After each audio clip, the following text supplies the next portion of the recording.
الحمد لله نحمده ونستعينه ونستغفره ونعوذ بالله من شرور أنفسنا ومن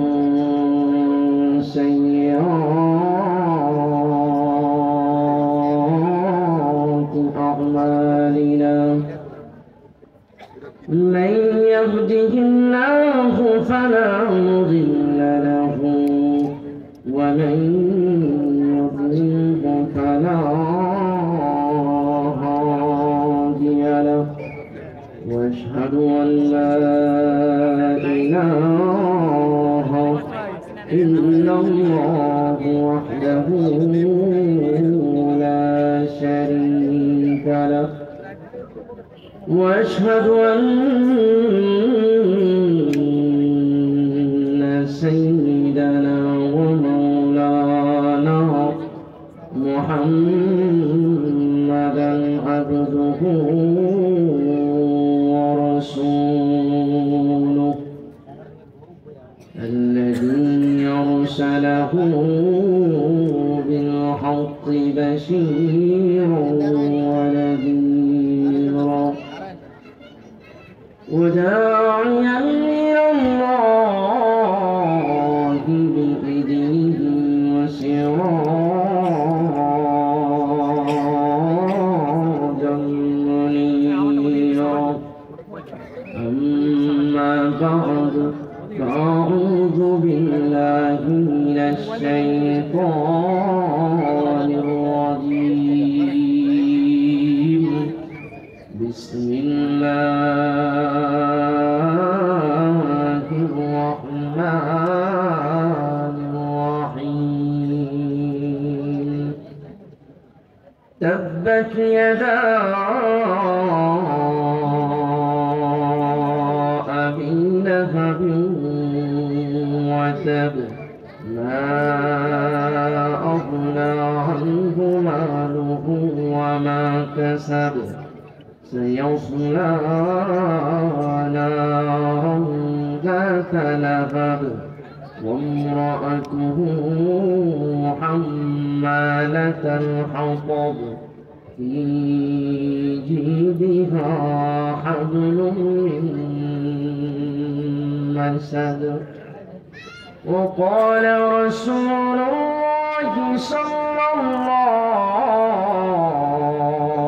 الله عليه وسلم المرء مع من أحب يوم القيامة صدق الله المولانا العظيم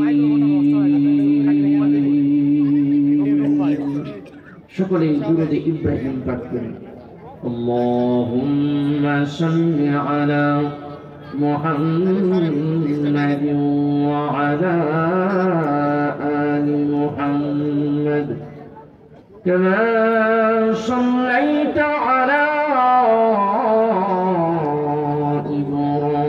إبراهيم وعلى آل إبراهيم إنك حميد مجيد اللهم بارك على محمد وعلى آل محمد كما باركت على إبراهيم وعلى آل إبراهيم إنك حميد مجيد كمن قل ذكر لا إله إلا الله جل جل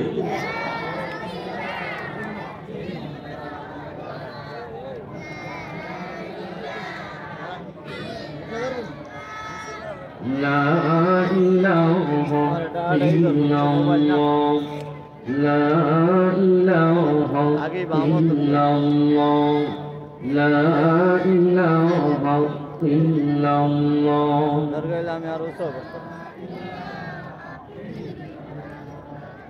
মাবুদ তোমার লীলা খেলা কেউ বুঝে কেউ বুঝে না আল্লাহ তোমার লীলা খেলা কেউ বুঝে কেউ বুঝে না কাউকে রাখো দস্তলতে মৌলা কাউকে রাখো বালাকানা লা ইলাহা ইল্লাল্লাহ লা ইলাহা ইল্লাল্লাহ লা ইলাহা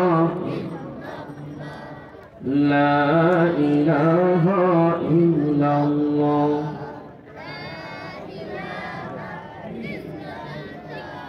لا إله إلا الله محمد رسول الله شكرا لي صلى الله عليه وسلم একদিন তোমার দেহ থাকবে না তো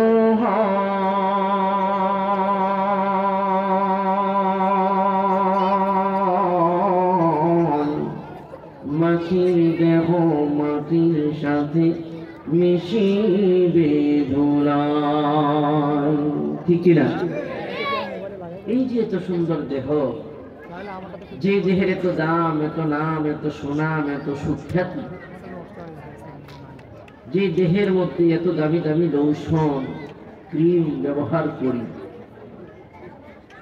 এই আমি আনসারুল হক মিজানের এই দেহ থেকে যখন শুধু প্রাণ পাখি নামক বস্তুটা উড়ে যাবে তখন আর এই দেহের কোনো দাম থাকবে জবান তুলে বলেন থাকবে আওয়াজ দিয়ে বলেন থাকবে যে আনসারুল হক মিজান খুব সুন্দর ওয়াজ করেছে তিনাকে অনেক মহাব্বত করি মহাব্বত করে দাওয়াতও করেছে সে আনসারুল হক মিজান যদি আজকে মারা যায় তাহলে মহাব্বতের কাতিরে 2-1 মাস মাটির উপরে আপনাদের কাছে রাখবেন জোরে বলেন রাখবেন আর রাখা কি সম্ভব হবে এটাই তো পৃথিবীর নিয়ম জোরে বলেন ঠিক কি না ওয়ামাল হায়াতুদ দুনিয়া ইল্লা মাতাউল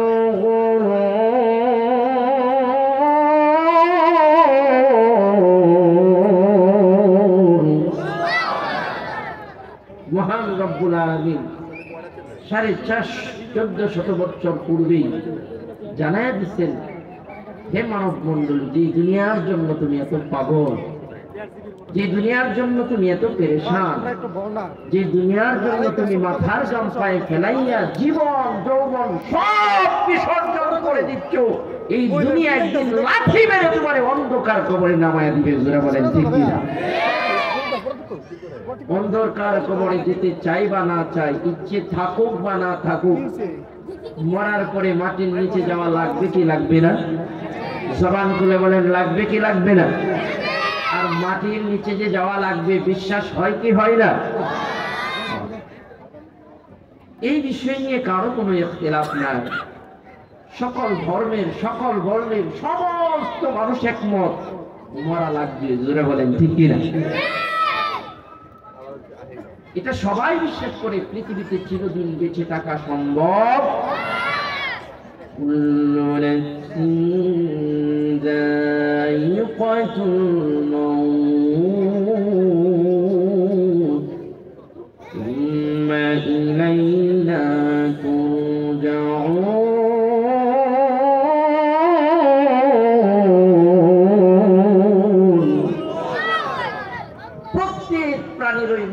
শ্বাস গ্রহণ করাই লাগবে জোরে বলেন ঠিক কিনা যে করো আর না করো তার মরা লাগবে পৃথিবী ছাড়তে লাগবে তাহলে যদি মরতেই হয় মৃত্যুবরণ করতেই হয় তুম্মা ইলাইনা তুরজাউন সেই রবের কাছে যদি যেতেই হয় সেই রবের সান্নিধ্যে যদি যেতেই হয় তাহলে হায়াত নামক জিন্দেগি থাকতে সেই রবের ইবাদত করার দরকার আছে না নাই?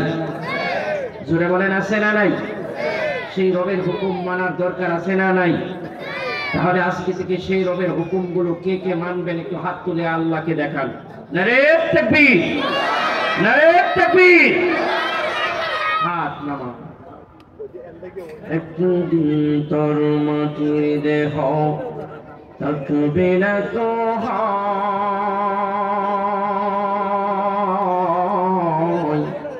মাটির দেহ মাটির সাথে মিশিবে ধুলায়। কিসের বাড়ি কিসের ঘর কিসের বাহাদুরি, সঙ্গের সাথী কেউ হবে না পুরুষ কিংবা নারী। জোরে জোরে বলেন ঠিক কিনা? যার কারণে মহান রব্বুল আলামিন আজ থেকে 1450 বছর পূর্বে বিশ্বনবী সাল্লাল্লাহু আলাইহি ওয়াসাল্লামের উপর কুরআনুল কারীমের আয়াত নাযিল করে জানায়া দিলেন, বন্ধু আমার, জানায়া দিলেন হাবিব আমার, আপনি আপনার উম্মতদেরকে জানায়া দিন, আপনি আপনার উম্মতদেরকে অবগত করিয়া দিন, যেই দুনিয়ার জন্য তারা এত পাগল, যেই দুনিয়ার জন্য তারা এত ব্যস্ত, যেই দুনিয়ার মায়ায় পড়িয়া জীবন যৌবন বিসর্জন করিয়া দেয়, যেই দুনিয়ার মহাব্বতে পড়িয়া মাথার গাম পায়ে ফেলাইয়া সারাটা জীবন নষ্ট করিয়া দেয়, আল্লাহ ডাকতে হাবিব আমার ওই মানুষগুলোকে জানান, ওই দুনিয়া তারা আপন না, ওই দুনিয়া তারা চিরস্থায়ী না, ওই দুনিয়া তারা আপন না, এই দুনিয়াটা ধোঁকা ছাড়া আর কিছুই না। জোরে জোরে বলেন ঠিক কিনা? পৃথিবীটা কিছু নয় মায়ারি বন্ধন,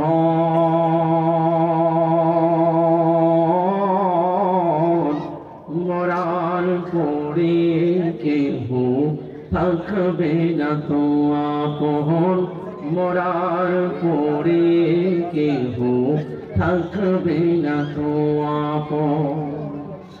আমার মৃত্যুর খবর শুনে করবে লোকজন ভিড়,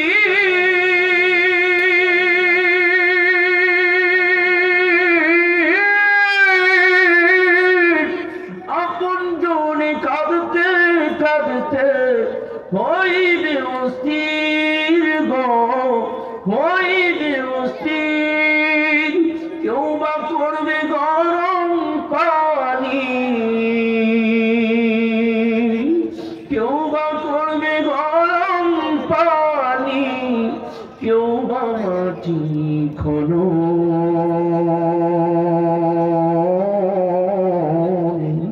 মরার পরে কেহ থাকবে না তো আপন, মরার পরে কেহ থাকবে না তো আপন। পৃথিবীটা কিছু নয় মায়ারি বন্ধন, মরার পরে কেহ থাকবে না তো আপন, মরার পরে কেহ থাকবে না তো আপন। জোরে জোরে বলেন ঠিক কিনা? يوم يفر المرء من أخيه وأمه وأبيه وصاحبته وبنيه।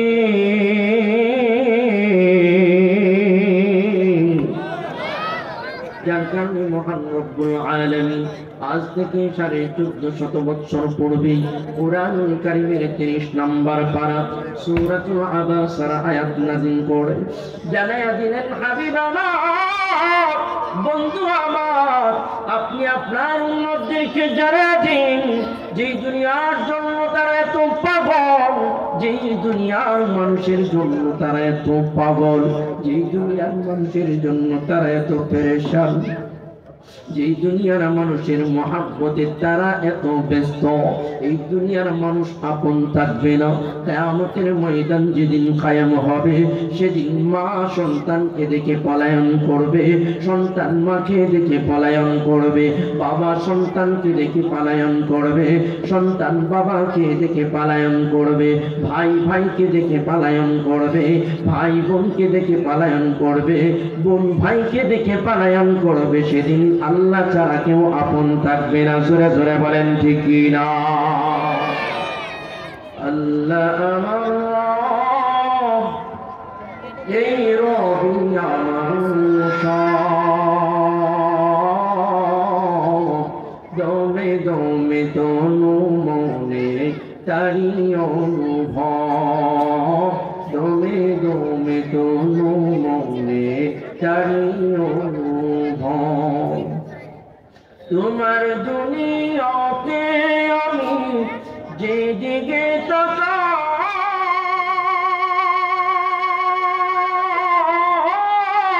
তাকাই, ও তৈরি আমাকে প্রভু ডুবে আছে গো সবাই, আছে গো সবাই।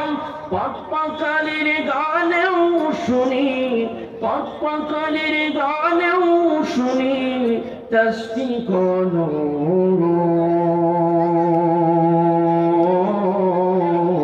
তসবিহ করো। আল্লাহ আমার রব, এই রবি আমার সব,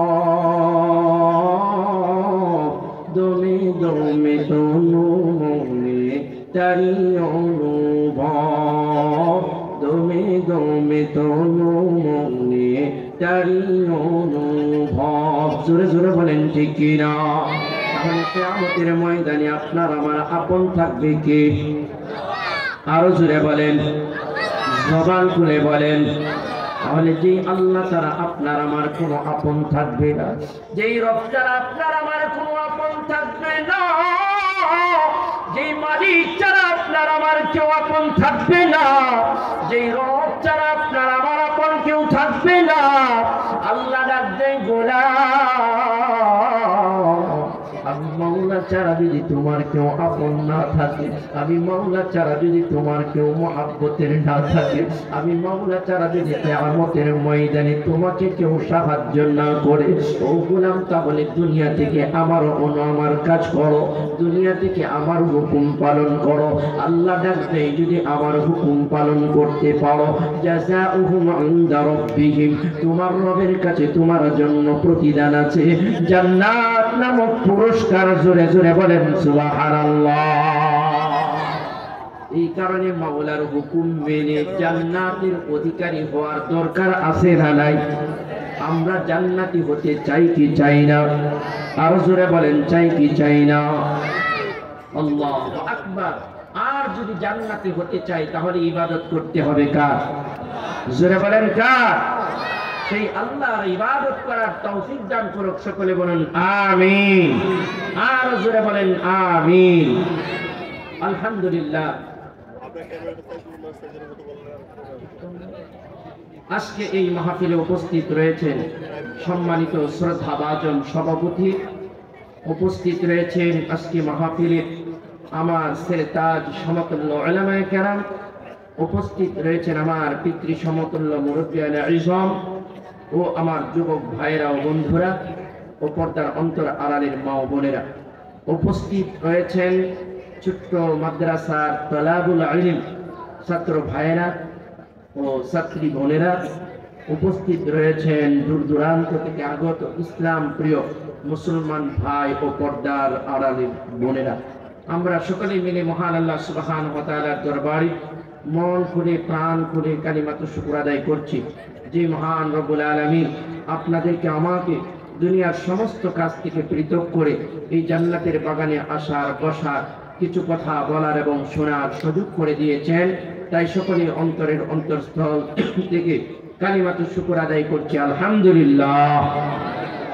সম্মানিত হাজিরিন, আপনাদের প্রিয় এবং মহাব্বতের আলোচক যিনি আজকে মাহফিলের নয়নের মণি, মধ্যমণি, জিনার আলোচনা শোনার জন্য এখানে হাজার হাজার মানুষ অধীর আগ্রহে বসে আছেন। মুফতি হাফিজুল্লাহ কাসিমি সাহেব,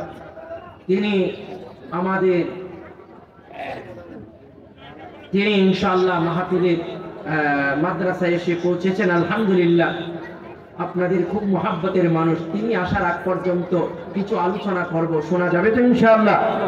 সময় দেওয়া যাবে তো ইনশাআল্লাহ? আমি দীর্ঘ আলোচনা করব না, তিনি আসার আগ পর্যন্ত আমি কিছু আলোচনা করব। মুফতি হাফিজুল্লাহ কাসিমি সাহেব হাফিজাহুল্লাহ, তিনি আজকে উপস্থিত থাকবেন। আরো উপস্থিত থাকবেন সারা বাংলাদেশে এক নামে যাকে চেনে হাফেজ মাওলানা জুবায়ের আহমেদ তাশরিফ সাহেব, তিনি উপস্থিত থাকবেন ইনশাআল্লাহ। তাই আগে ভাগেই সকলেই পজিশন নিয়ে আমরা যারা দাঁড়িয়ে আছি মেহেরবানি করে বসে পড়ি। আল্লাহ তাআলা আমাদের সকলকেই এই জান্নাতের বাগানে বসার তৌফিক দান করুন, সকলে বলুন আমিন। সম্মানিত হাজিরিন, যাই হোক, আমি প্রারম্ভিক কথা লম্বা না করে আপনাদের খেদমতে কুরআনুল কারীমের 30 নম্বর ছোট্ট একটি সূরা, সূরাতুল লাহাব, জোরে বলেন নাম কি? সূরাতুল লাহাব তিলাওয়াত করেছি। এই সূরাতুল লাহাবের সংক্ষিপ্ত আকারে কিছু আলোচনা আপনাদের সামনে তুলে ধরব। যে মানুষগুলো ইসলামের প্রাথমিক যুগে আল্লাহর নবীর বিরোধিতা করেছে, ইসলামের বিরোধিতা করেছে, কোরআনের বিরোধিতা করেছে, তাদের পরিণাম কি হয়েছিল, কি দাঁড়িয়েছিল, সেই বিষয়টা আল্লাহ সুবহানাহু ওয়া তাআলা সূরাতুল লাহাবের মধ্যে আল্লাহ তুলে ধরেছেন। আর সূরাতুল লাহাবটা এই কারণেই নিলাম যাতে করে আমাদের সামনের জীবন এমন কোন কাজ আমার দ্বারা না হয় যেই কাজের দ্বারা ইসলামের ক্ষতি হয়, জোরে বলেন ঠিক কিনা? আমার দ্বারা এমন কোন কথা যেন বের না হয় যেই কথার দ্বারা ইসলামের ক্ষতি হয়, জোরে বলেন ঠিক কিনা? আমরা ইতিমধ্যেই 16 বছর পর্যন্ত দেখেছি যে মানুষগুলো ক্ষমতার কারণে মাটিতে পা ফেলতো না, দাম্ভিকতার কারণে মাটিতে পা ফেলতো না, যারা 40 সালের স্বপ্ন নিয়ে ঘুমাইতো, যারা 40 সালের স্বপ্ন নিয়ে বুকের ভিতর লালিত করত, যারা 40 সালের স্বপ্ন বুকে নিয়ে সামনের দিনগুলো গণত, আল্লাহ তাআলা একদিনের ব্যবধানে এই বাংলার জমিন সারা করেছে, জোরে বলেন ঠিক কিনা? অতিরঞ্জিত কোনো কিছু ভালো না, জোরে বলেন ঠিক কিনা? ক্ষমতা দেওয়ার মালিক কে? আরো জোরে বলেন কে? আওয়াজ দিয়ে বলেন কে? সেই ক্ষমতার অপব্যয় যখন করা হয় তখন সেই ক্ষমতা ছিনিয়ে নেন কে?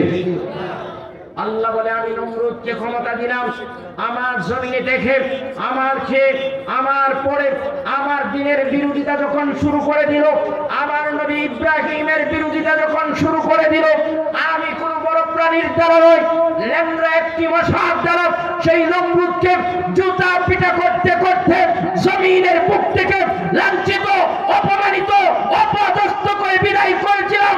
আজকেও যারা আমার জমিনে থেকে পরে আমার বিরোধিতা করবে তাদের অবস্থা একই রকম হয়েছে, জুড়ে বলেন ঠিক কিনা? আল্লাহ বলে, ফেরাউনকে ক্ষমতা দিলাম, রাজত্ব দিলাম, ফেরাউন আমার জমিনে থেকে আমার খেয়ে, আমার পরে আমার দিনের বিরোধিতা শুরু করে দিল, আমার পয়গম্বর মুসার বিরোধিতা শুরু করে দিল, আমার দিনের বিরোধিতা শুরু করে দিল। আমি বড় কোন প্রাণীর দ্বারা নয়, আমি তাকে কাদা পানির মধ্যে সুবাইতে সুবাইতে দুনিয়া থেকে লাঞ্ছিত করে তো বিদায় করেছি। সেই মিশরের পিরামিডে সুটকি বানিয়ে রেখেছি, লাখ লাখ তাওহীদি জনতা সেখানে যে থুতু দেয় আর ঘৃণা করে তাকে দেখে, জোরে বলেন ঠিক কিনা?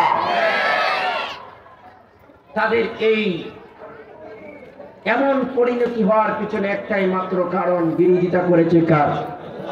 জবান খুলে বলেন কার? এই জমিন কার? হুকুম চলবে কার? এই জমিনের অস্তিত্ব দিয়েছেন কে? আপনার আমার অস্তিত্ব দিয়েছেন কে? তাহলে একটাবার চিন্তা করে দেখেন, যেই রব আপনার অস্তিত্ব দিল, যেই জমিনের অস্তিত্ব আপনার রব দিল, সেই জমিনের থেকে সেই রবের বিরোধিতা করবেন, হয়তো সাময়িকের জন্য জয়ী হতে পারেন। আল্লাহ বলেন, ধরি না ধরি না ধরি না, আমি যখন আবার ধরি আর তাকে ছাড়ি না, জোরে বলেন ঠিক কিনা? এই কারণে ইবাদত করতে হবে কার? জোরে বলেন কার? ইজ্জতের মালিক কে? বেইজ্জতের মালিক কে? আল্লাহু আকবার। যেই মানুষটা আল্লামা মামুনুল হক সাহেব ইবনে শেখুল হাদিস, যাকে অপবাদ দিয়ে এক কূট থেকে অন্য কূট, এক আদালত থেকে অন্য আদালতে নারী কেলেঙ্কারির মধ্যে ফেলে তার মান সম্মান ধূলিসাৎ করে নেওয়ার জন্য যেই জনগোষ্ঠী বহু বছর ধরে চেষ্টা করেছেন, আমরা দেখেছি 2024-এর 5ই আগস্টের দিন যেদিন বাংলার জমিন পুনরায় স্বাধীনতা লাভ করেছে, সেদিন সর্বপ্রথম ইবনে শাইখুল হাদিস আল্লামা মামুনুল হক সাহেবকে আল্লাহ সম্মান দিয়ে সেই বঙ্গভবনে নিয়েছে। যারা বলেন ঠিক কিনা?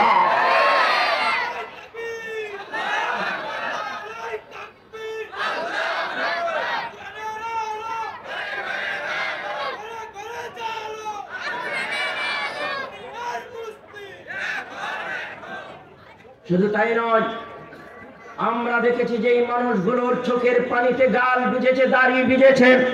আমরা দেখেছি সেই ইবনে শাইখুল হাদিসের চোখের পানিতে দাড়ি ভিজেছে। দুইখানা হাত তুলে সে বলেছিল, আল্লাহ আমি যদি দোষী হই এই জমিনের মধ্যে আমার বিচার করিও। আল্লাহু আকবার।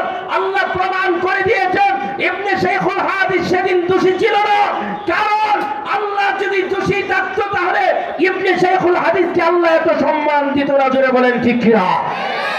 আমরা দেখেছি যারা ক্ষমতার বলে, শক্তির বলে সেদিন ইবনে শাইখুল হাদিসের গায়ে তহমত লাগিয়েছিল, নারী কেলেঙ্কারির মতো এমন তকমা দিয়েছিল। আল্লাহ সুবহানাহু ওয়া তাআলা ওই জনগোষ্ঠীকে বাংলার জমিন থেকে এমন ভাবে বিতাড়িত করেছে, বাংলার জমিনে থাকবে সেই সুযোগ পর্যন্ত পাই নাই। জোরে বলেন ঠিক কিনা? আমরা দেখেছি সেই জনগোষ্ঠীকে বোরকা পরে বাংলার জমিন থেকে পালাতে। জোরে বলেন ঠিক কিনা? সম্মান দেওয়ার মালিক কে? আর জোরে বলেন কে? আল্লাহ বলেন, হে দুনিয়ার মুসলিম, হে ইমানদার, ভয় পাওয়ার কোনো কারণ নাই। বাতিল যতই শক্তিশালী হোক না কেন, হকের সামনে সে টিকতে পারবে না। জোরে বলেন ঠিক কিনা? নমরুদ বাতিল হয়ে যখন ইব্রাহিম আলাইহিস সালামের ক্ষমতার সামনে দাঁড়াইলো, তিনার রবের ক্ষমতার সামনে দাঁড়াইলো, এক পর্যায়ে নমরুদের ক্ষমতা ভেঙে চুরমার হয়ে গেল। জোরে বলেন ঠিক কিনা?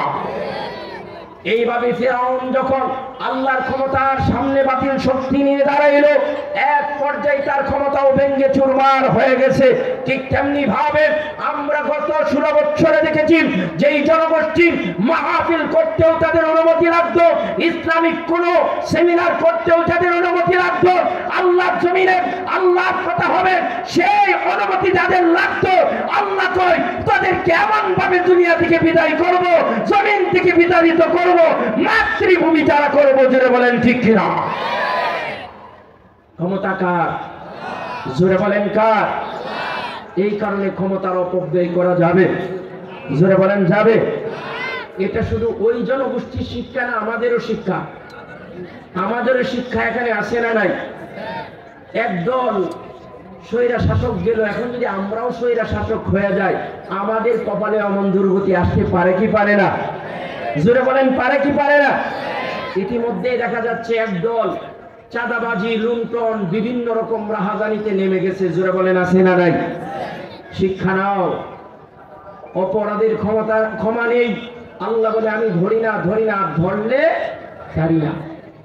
এই কারণে আল্লাহ তাআলা আমাদের সকলকেই এখান থেকে শিক্ষা নিয়ে ক্ষমতার সৎ ব্যবহার করে, সুন্দর ব্যবহার করে আল্লাহর প্রিয় হওয়ার তৌফিক দান করুক। সকলে বলুন আমিন। সম্মানিত হাজিরিন, আপনাদের সামনে সূরাতুল লাহাব তিলাওয়াত করেছি। আল্লাহ এখানে হক এবং বাতিলের পার্থক্য স্পষ্টভাবে বুঝিয়ে দিয়েছে। হক এবং বাতিলের পার্থক্য স্পষ্টভাবে বুঝিয়ে দিয়েছেন সূরাতুল লাহাবের মধ্যে। যারাই আল্লাহর বিরোধিতা করবে, যারাই দ্বীনের বিরোধিতা করবে, যারাই নবীর বিরোধিতা করবে, নবীর ওয়ারিস উলামায়ে কেরামের বিরোধিতা করবে, তাদের কপালে দুর্গতি দিবেন কে? জোরে বলেন কে? আল্লাহ। আল্লাহু আকবার। এই কারণেই কাজ করতে হবে হিসাব করে, কথাও বলতে হবে হিসাব করে। জোরে বলেন ঠিক কিনা? তাহলে আসুন দেখি আল্লাহ সুবহানাহু ওয়া তাআলা সূরাতুল লাহাব নাযিল করে এই কিয়ামত পর্যন্ত মানুষকে কি মেসেজ দিচ্ছেন। আউযু বিল্লাহি মিনাশ শাইতানির রাজীম। বিসমিল্লাহির রাহমানির রাহিম। يدا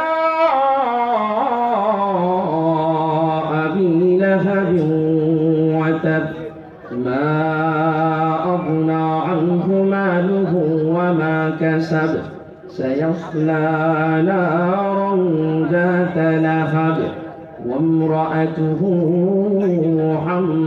حمالة الحطب في جيدها حبل من مسد মহান রব্বুল আলামিন আজ থেকে 1450 বছর পূর্বে বিশ্বনবী সাল্লাল্লাহু আলাইহি ওয়াসাল্লামের উপর সূরাতুল লাহব নাযিল করে জানায়া দিলেন হাবিব আমার, জানায়া দিলেন বন্ধু আমার, হক এবং বাতিলের পার্থক্য সূরাতুল লাহবের মধ্যে আমি তুলে ধরলাম। এক কথায় যে মানুষগুলো আমার জমিনে থেকে আমাকে আমার পরে আমার নিয়ামতগুলো ভোগ করে আমি মাওলার বিরোধিতা করবে, আমি মাওলার দ্বীনের বিরোধিতা করবে, আমি মাওলার নবীর বিরোধিতা করবে, নবীর ওয়ারিস উলামায়ে কেরামের বিরোধিতা করবে, কোরআনের বিরোধিতা করবে, আল্লাহ কয় ওই মানুষগুলোকে আমি দুনিয়া থেকে এমন ভাবে বিদায় করব, লাঞ্ছিত অপমানিত অপদস্থ করে এই জমিন থেকে বিদায় করব। জোরে জোরে বলেন ঠিক কি না?